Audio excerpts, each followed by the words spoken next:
Okay, guys, welcome back to my podcast. So this is my first episode. We're going through transition mode porque ya me harté de la misma cosa and then like a whole bunch of shit like that in this arena anyways.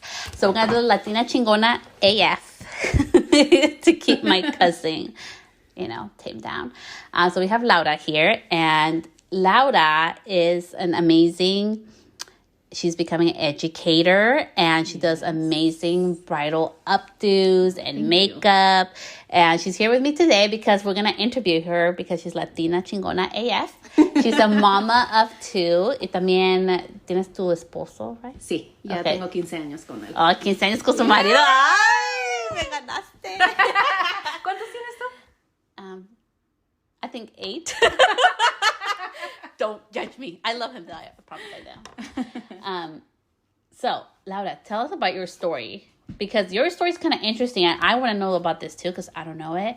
So, first you were an esthetician. And then I know you crossed over to become a Cosmo. Yes. And you only do bridal and makeup. So, talk to us about that. Well, I knew I liked doing makeup and, in updos. And at first it was like, okay, well, what's the next step? I know I like doing this, but what's the next step? So I chose cosmetology because I wanted to know about just, in more detail about the skin. Mm-hmm. I actually don't do any of the services like waxing or, facials. I do like it and I enjoyed it a lot while I was there. But I remember going into the class the couple of weeks, which were really intense, and taking a peek at Fairy's class.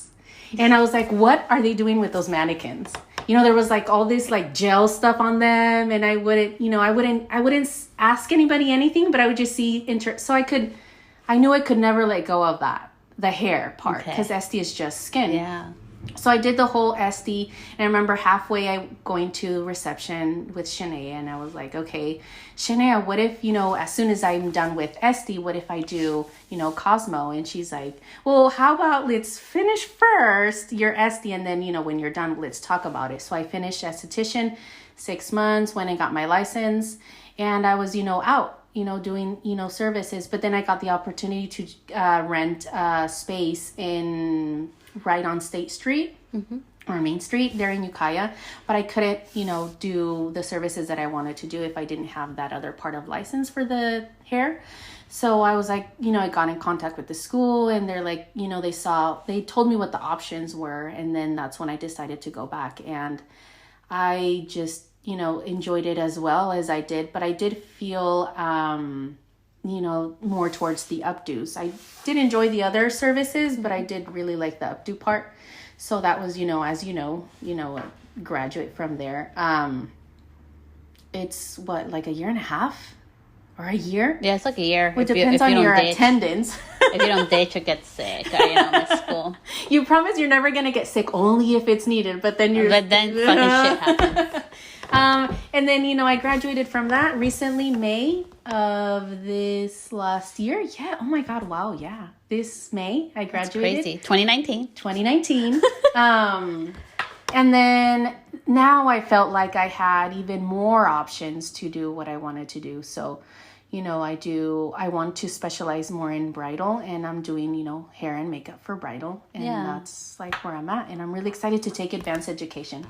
So, ¿cómo no te perdiste while you were in school? How did you keep your focus like you knew you were in bridal?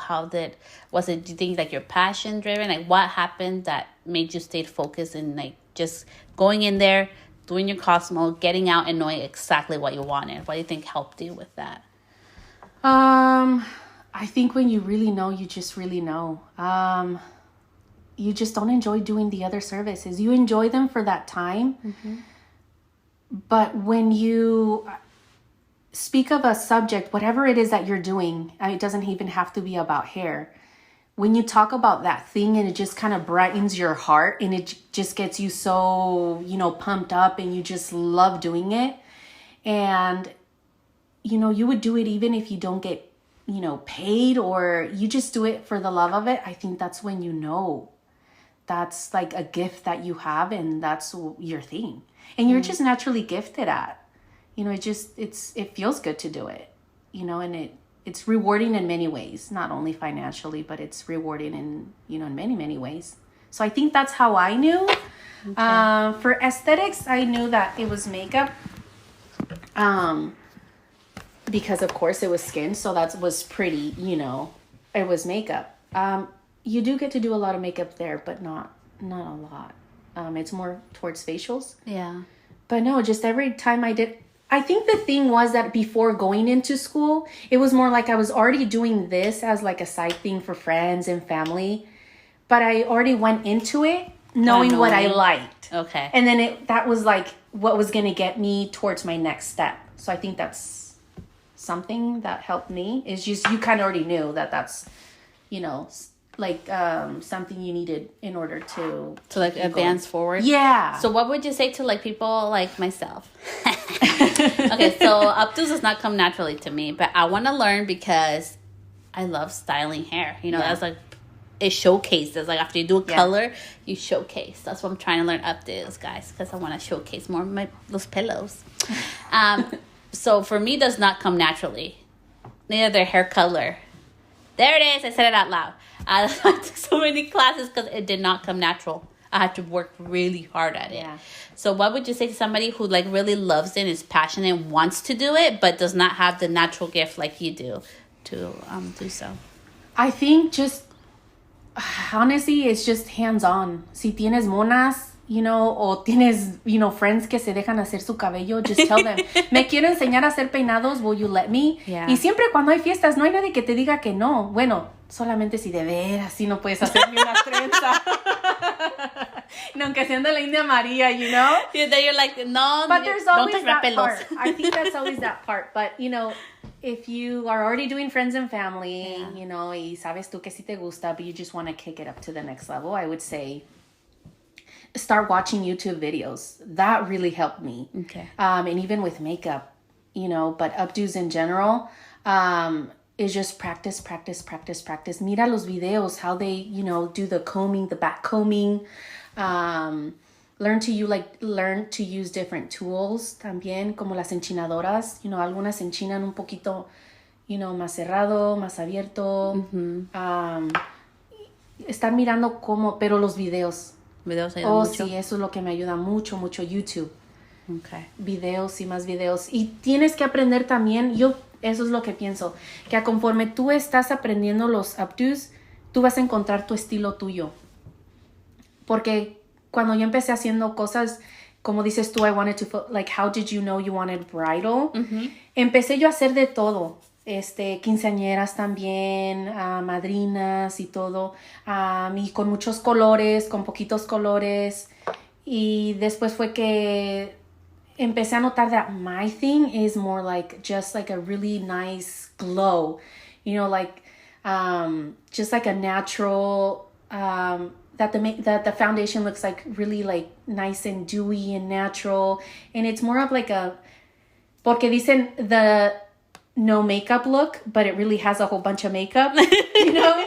It's kind of like that. So that's how I knew that I enjoyed doing that. Yeah. So same thing with updos. Like you'll start to notice you'll like a little more details on certain updos, and then that will guide you more towards doing certain styles too. But yeah, advanced education, go to classes. Yeah. And right? Like we can go to Laura's class. Yeah. Yes. She's been teaching me, guys. Aprender and be open to, different ways of doing things. Agarrar la tenaza de un lado en lugar del otro. Of course, que no te quemes. No, I'm not talking, but just the position, como la posición de tus manos. Okay. So no lo agarro de la parte caliente. No. No la agarras de la parte caliente. But yeah, that's where I learned. I think that's where it might help you. And okay, so this is the Latina Chingona AF part. So you're a mom. Yes. And you're a wife. Yes. So what would you say to other mommies y otras mujeres allá afuera que quieren empezar una nueva carrera, que quieren seguir what they're passionate about? Like what advice can you give them, or en primera, what have you gone through? Cuando uno está casado y tiene niños, tus decisiones afectan a los demás.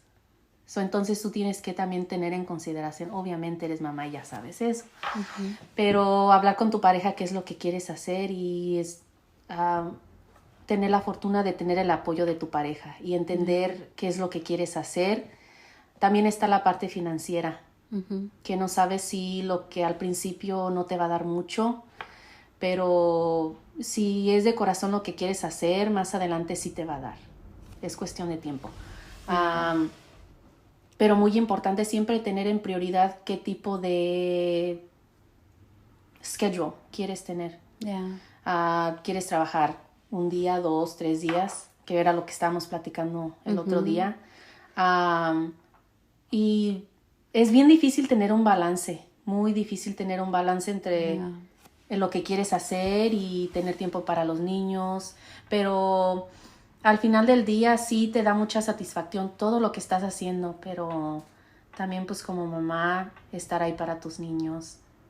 Pero siempre hay una manera de encontrar ese balance. A veces sí se desbalancea un poco y como que you kind of have to like, okay, what's going on? And you kind of know when things are like, wait, I think I'm missing some things. Okay.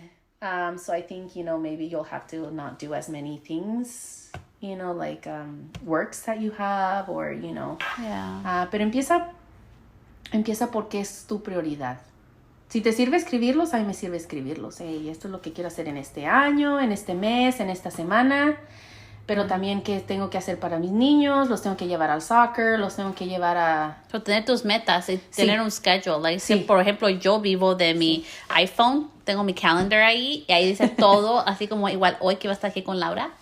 That was on my phone, And at first I was like, ¿sabes qué? Estoy bien loca. ¿Por qué tengo que vivir en un celular? Pero I'm like, no, estoy organizada. Y mis hijos saben cómo va a ser mi día. Mi esposo sabe, yo también sé. Y es like bonito. Like, okay, puedo estar tranquila. Y sí, comunicación.